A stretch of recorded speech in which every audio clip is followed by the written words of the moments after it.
আজকে ছিল আমাদের মিলিঝুরির দীপাবলির মিলন উৎসব। শ্যামবাজার ফরিয়াপুকুর মোড়ে আমিনিয়া রেস্টুরেন্টে। আমি একটু আগেই পৌঁছে গিয়েছিলাম।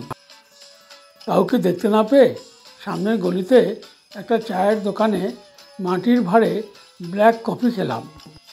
অপূর্ব টেস্ট। মাত্র 10 টাকায় এই কলকাতা শহরেই পাওয়া যায়। তারপর সেনমশাইয়ের মিষ্টির দোকান আর অমৃতের বিখ্যাত দই একটু ঢু মারলাম। তারপর এসে দেখলাম আমাদের চট্টরাজ সাহেব এসে গেছেন।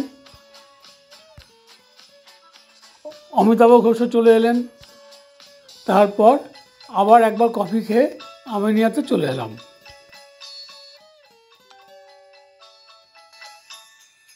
দেখলাম আমিনিয়া বেশ বড়দিনের সাজে সেজে উঠেছে।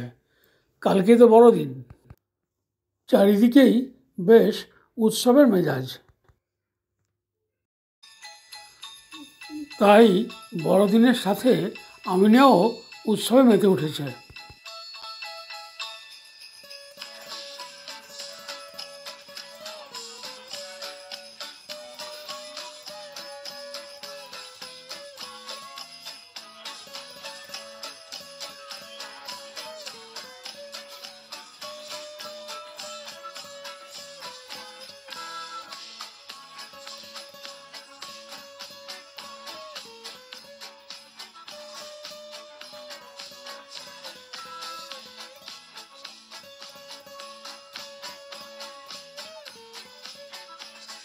আজকের এই উৎসবে আমাদের শ্যামানন্দ মহাশয় অসুস্থতার কারণে আসতে পারেনি।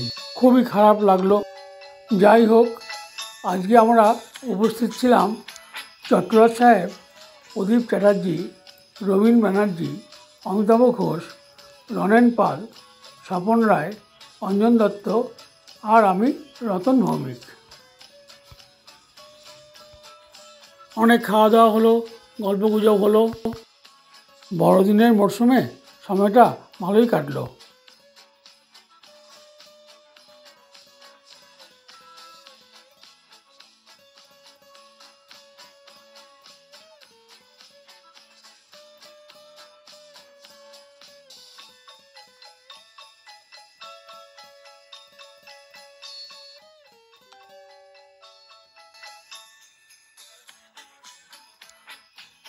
খাওয়া দাওয়া শেষে একটা সুন্দর সময় কাটিয়ে আমরা চলে এলাম যে যার নিজের ঘরে। আজ এই পর্যন্তই থাক।